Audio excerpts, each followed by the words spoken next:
ವೀಕ್ಷಕರೇ ನಮಸ್ಕಾರ. BN ಟಿವಿಗೆ ಸ್ವಾಗತ. ನಾನು ಅಂಜಲಿ. ಲೋಕಸಭಾ ಚುನಾವಣೆಯ ಮೊದಲ ಹಂತದ ನಾಮಪತ್ರ ಸಲ್ಲಿಕೆ ಕರ್ನಾಟಕದಲ್ಲಿ ಮುಕ್ತಾಯಗೊಂಡಿದೆ. ಹೀಗಿರುವಾಗ 14 ಕ್ಷೇತ್ರದಲ್ಲಿ ಒಟ್ಟು 443 ಅಭ್ಯರ್ಥಿಗಳು ನಾಮಪತ್ರ ಸಲ್ಲಿಕೆಯನ್ನ ಮಾಡಿದ್ದಾರೆ. ಇದರಲ್ಲಿ ನಾಮಪತ್ರದ ಜೊತೆಗೆ ಅವರ ಆಸ್ತಿಗಳ ವಿವರಗಳು ಕೂಡ ನೀಡಲಾಗಿದೆ.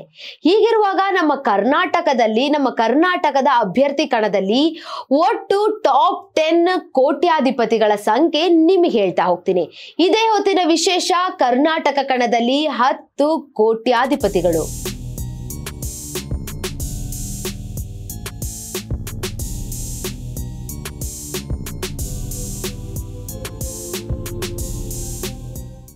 ಇನ್ನೇನು ನಾಮಪತ್ರ ಸಲ್ಲಿಕೆ ಮುಗ್ದಾಯ್ತು. ಈಗ ಪ್ರಚಾರಕ್ಕೆ ಭರ್ಜರಿಯಾಗಿ ಇಳಿಯುವಂತ ಸಮಯ.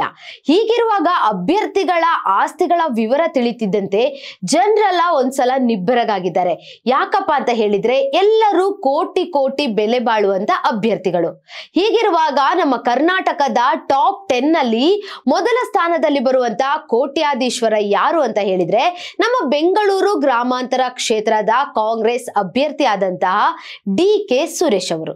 ಇನ್ನು ಮೊದಲ ಸ್ಥಾನದಲ್ಲಿರುವ DK ಸುರೇಶ್ ಅವರ ಒಟ್ಟು ಆಸ್ತಿ 593.04 ಕೋಟಿ ರೂಪಾಯಿಗಳು. ಅದರಲ್ಲಿ ಇತ್ತೀಚಿನ 5 ವರ್ಷಗಳಲ್ಲಿ 259 ಕೋಟಿ ರೂಪಾಯಿ ಹೆಚ್ಚಾಗಿದೆ. ಅದರ ಜೊತೆಗೆ ಅವರ ಒಟ್ಟು ಆಸ್ತಿಯಲ್ಲಿ 1.5 kg ಚಿನ್ನವನ್ನ ಹೊಂದಿದ್ದಾರೆ. ಅದು ಅಲ್ಲದೆ ಬೆಳ್ಳಿ 4 kg 800 ಗ್ರಾಮ್ ಅನ್ನ ತೋರಿಸಿದ್ದಾರೆ.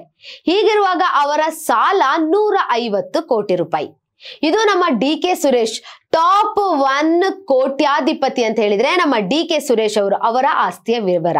ಇನ್ನು ನಮ್ಮ ಮಂಡ್ಯದ ಅಭ್ಯರ್ಥಿ ಆದಂತಹ ವೆಂಕಟರಾಮೇಗೌಡ ಅಲಿಯಾಸ್ ಸ್ಟಾರ್ ಚಂದ್ರು ಅವರು ಕಾಂಗ್ರೆಸ್ನ ಅಭ್ಯರ್ಥಿ.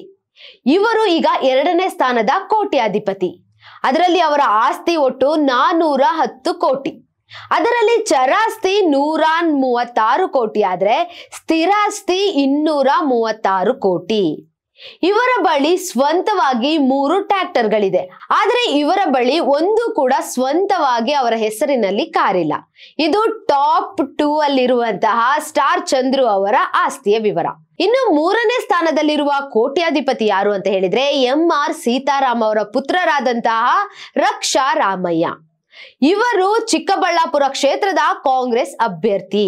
ಇವರ ಒಟ್ಟು ಆಸ್ತಿ 382 ಕೋಟಿ ರೂಪಾಯಿ. ಇದರಲ್ಲೂ 2.70 ಕೋಟಿ ರೂಪಾಯಿ ಬೆಲೆ ಬಾಳುವಂತ 4 ಕಾರುಗಳನ್ನ ಹೊಂದಿದ್ದಾರೆ. ಇನ್ನು ದಂಪತಿಗಳಿಗೆ ಸೇರಿದಂತ 1 kg ಚಿನ್ನವನ್ನು ಕೂಡ ಅವರು ಹೊಂದಿದ್ದಾರೆ. ಇದು 3ನೇ ಸ್ಥಾನದಲ್ಲಿರುವ ಕೋಟ್ಯಾಧಿಪತಿ ಆದಂತಹ ರಕ್ಷಾ ರಾಮಯ್ಯ ಅವರ ವಿವರ. ಇನ್ನು 4ನೇ ಸ್ಥಾನದಲ್ಲಿರೋದು HD ಕುಮಾರಸ್ವಾಮಿ ಅವರು. ಮಾಜಿ ಮುಖ್ಯಮಂತ್ರಿ ಕೂಡ ಅವರು, ಮತ್ತೆ ಮಂಡ್ಯ ಕ್ಷೇತ್ರದ ಅಭ್ಯರ್ಥಿ. ಇವರ ಒಟ್ಟು ಆಸ್ತಿ 217 ಕೋಟಿ ರೂಪಾಯಿ. ಅದರಲ್ಲೂ ಚರಾಸ್ತಿ 102 ಕೋಟಿ ರೂಪಾಯಿ. ಇನ್ನು ಅವರ ಸ್ಥಿರಾಸ್ತಿ ಇರೋದು 114 ಕೋಟಿ. ಇತ್ತೀಚಿನ 5 ವರ್ಷಗಳಲ್ಲಿ 50 ಕೋಟಿ ರೂಪಾಯಿ ಹೆಚ್ಚಳ ಆಗಿದೆ ಅವರ ಆಸ್ತಿಯಲ್ಲಿ. ಇನ್ನು ಅವರು 19 ಕೋಟಿ ಸಾಲವನ್ನು ಹೊಂದಿದ್ದಾರೆ. ಅದಲ್ಲದೆ 750 ಗ್ರಾಂ ಚಿನ್ನ ಹೊಂದಿ 12.5 kg ಬೆಳ್ಳಿಯನ್ನು ಹೊಂದಿದ್ದಾರೆ. ಇದು HD ಕುಮಾರಸ್ವಾಮಿ ಅವರ ಆಸ್ತಿಯ ವಿವರ. ಇನ್ನು 5ನೇ ಸ್ಥಾನದ ಕೋಟ್ಯಾಧಿಪತಿ ಯಾರು ಅಂತ ನೋಡೋದಾದ್ರೆ, ವಿಧಾನಸಭಾ ಮಾಜಿ ಸ್ಪೀಕರ್ ಆದಂತಹ ದಿವಂಗತ ವೆಂಕಟಪ್ಪ ಅವರ ಪುತ್ರ ಆದಂತಹ ರಾಜೀವ್ ಗೌಡ. ಇವರು ಬೆಂಗಳೂರು ಉತ್ತರ ಕ್ಷೇತ್ರದ ಕಾಂಗ್ರೆಸ್ ಅಭ್ಯರ್ಥಿ. ಇವರ ಒಟ್ಟು ಆಸ್ತಿ 134 ಕೋಟಿ. ಹೀಗಿರುವಾಗ ಅವರ ಚರಾಸ್ತಿ 7.84 ಕೋಟಿ. ಅದರಲ್ಲಿ ಸ್ಥಿರಾಸ್ತಿ ನೋಡೋದಾದ್ರೆ 92.75 ಕೋಟಿ ರೂಪಾಯಿ ಸ್ಥಿರಾಸ್ತಿಯನ್ನ ರಾಜೀವ್ ಗೌಡ ಅವರು ಹೊಂದಿದ್ದಾರೆ. ಇದು 5ನೇ ಸ್ಥಾನದ ಕೋಟ್ಯಾಧಿಪತಿಯ ಆಸ್ತಿಯ ವಿವರ. ಇನ್ನು 6ನೇ ಕೋಟ್ಯಾಧಿಪತಿ ಯಾರು ಅಂತ ನೋಡೋದಾದ್ರೆ, ಮನ್ಸೂರ್ ಅಲಿ ಖಾನ್, ಬೆಂಗಳೂರು ಕೇಂದ್ರದ ಕಾಂಗ್ರೆಸ್ ಅಭ್ಯರ್ಥಿ. ಇವರ ಒಟ್ಟು ಆಸ್ತಿ 96.90 ಲಕ್ಷ ರೂಪಾಯಿ. ಇವರ ಚರಾಸ್ತಿ ನೋಡೋದಾದ್ರೆ 14.86 ಕೋಟಿ ರೂಪಾಯಿ. ಇನ್ನು ಸ್ಥಿರಾಸ್ತಿ ನೋಡೋದಾದ್ರೆ 61.06 ಕೋಟಿ ರೂಪಾಯಿಗಳು. ಇವರ ಬಳಿ 98 ಲಕ್ಷ ಬೆಲೆ ಬಾಳುವಂತ ಆಡಿ S5 ಸ್ಪೋರ್ಟ್ಸ್ ಕಾರನ್ನ ಹೊಂದಿದ್ದಾರೆ. ಇನ್ನು ಇವರದೇ ಸ್ವಂತ ಒಂದು ಅಪಾರ್ಟ್ಮೆಂಟ್ ಅನ್ನ ದುಬೈಯಲ್ಲಿ ಇವರು ಹೊಂದಿದ್ದಾರೆ. ಇದು 6ನೇ ಕೋಟ್ಯಾಧಿಪತಿ ಆದಂತಹ ಮನ್ಸೂರ್ ಅಲಿ ಖಾನ್ ಅವರ ಆಸ್ತಿಯ ವಿವರ. ಇನ್ನು 7ನೇ ಸ್ಥಾನಕ್ಕೆ ಬರೋದಾದ್ರೆ ರಾಜಕೀಯಕ್ಕೆ ಮೊದಲ ಬಾರಿ ಕಾಲಿಟ್ಟಂತಹ ಡಾಕ್ಟರ್ CN ಮಂಜುನಾಥ್ ಅವರು 7ನೇ ಸ್ಥಾನದ ಕೋಟ್ಯಾಧಿಪತಿ. ಇನ್ನು ದಂಪತಿಗಳಿಬ್ಬರಿಗೂ ಸೇರಿ 96.20 ಕೋಟಿ ರೂಪಾಯಿ ಆಸ್ತಿನ ಹೊಂದಿದ್ದಾರೆ. ಅದರಲ್ಲೂ ಡಾಕ್ಟರ್ಗಿಂತ ಡಾಕ್ಟರ್ ಪತ್ನಿಯೇ ಶ್ರೀಮಂತಳು. ಯಾಕಂತ ಹೇಳಿದ್ರೆ ಹೆಂಡತಿಯ ಹೆಸರಿನಲ್ಲಿ 52 ಕೋಟಿ ರೂಪಾಯಿ ಆಸ್ತಿಯನ್ನ ಹೊಂದಿದ್ದಾರೆ. ಇನ್ನು ಡಾಕ್ಟರ್ನ ಹೆಸರಿನಲ್ಲಿ ಯಾವುದೇ ಬೆಳ್ಳಿ ಬಂಗಾರ ಇಲ್ಲ. ಇನ್ನು 8ನೇ ಸ್ಥಾನದಲ್ಲಿರುವವರು PC ಮೋಹನ್, ಬೆಂಗಳೂರು ಕೇಂದ್ರದ ಅಭ್ಯರ್ಥಿ. ಇವರ ಒಟ್ಟು ಆಸ್ತಿ ನೋಡೋದಾದ್ರೆ 81 ಕೋಟಿ ರೂಪಾಯಿ ಬರೋಬ್ಬರಿ ಹೊಂದಿದ್ದಾರೆ. ಅದರಲ್ಲಿ ಅವರ ಪತ್ನಿ ಶೈಲಾ ಅವರ ಆಸ್ತಿ 22 ಕೋಟಿ ರೂಪಾಯಿ. ಇದು 8ನೇ ಸ್ಥಾನದಲ್ಲಿರುವಂತಹ ಅಭ್ಯರ್ಥಿಯ ವಿವರ.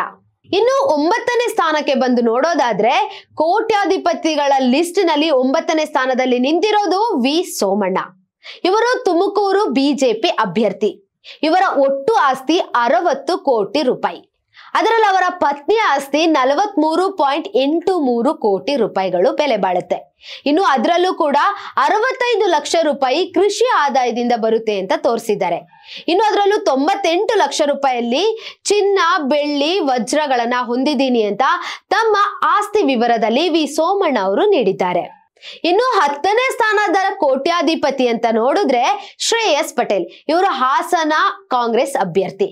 ಇವರ ಒಟ್ಟು ಆಸ್ತಿ 41 ಕೋಟಿ ರೂಪಾಯಿ.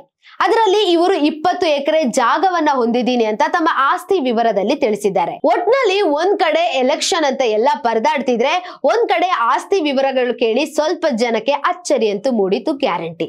ಯಾಕಪ್ಪ ಅಂತ ಹೇಳಿದ್ರೆ ನಮ್ಮ ಕರ್ನಾಟಕದ ಎಲೆಕ್ಷನ್ ಅಭ್ಯರ್ಥಿ ಕಣದಲ್ಲಿ ಕೋಟ್ಯಾಧಿಪತಿಗಳ ಸಂಖ್ಯೆನೇ ಹೆಚ್ಚಾಗಿದೆ. ಆಸ್ತಿ ವಿವರ ನೋಡ್ತಾ ಹೋದ್ರೆ ಕೋಟ್ಯಾಧಿಪತಿಗಳ ಸಂಖ್ಯೆ 10ರಿಂದ 11, 11ರಿಂದ 20 ದಾಟ್ತಾನೆ ಇದೆ. ಹೀಗಿರುವಾಗ ಲೋಕಸಭಾ ಚುನಾವಣೆಯಲ್ಲಿ ಕೋಟಿಗಳನ್ನ ಆಸ್ತಿಯನ್ನು ಹೊಂದಿದವರು ಸ್ಪರ್ಧೆಗೆ ಇಳಿತಾ ಇದ್ದಾರೆ.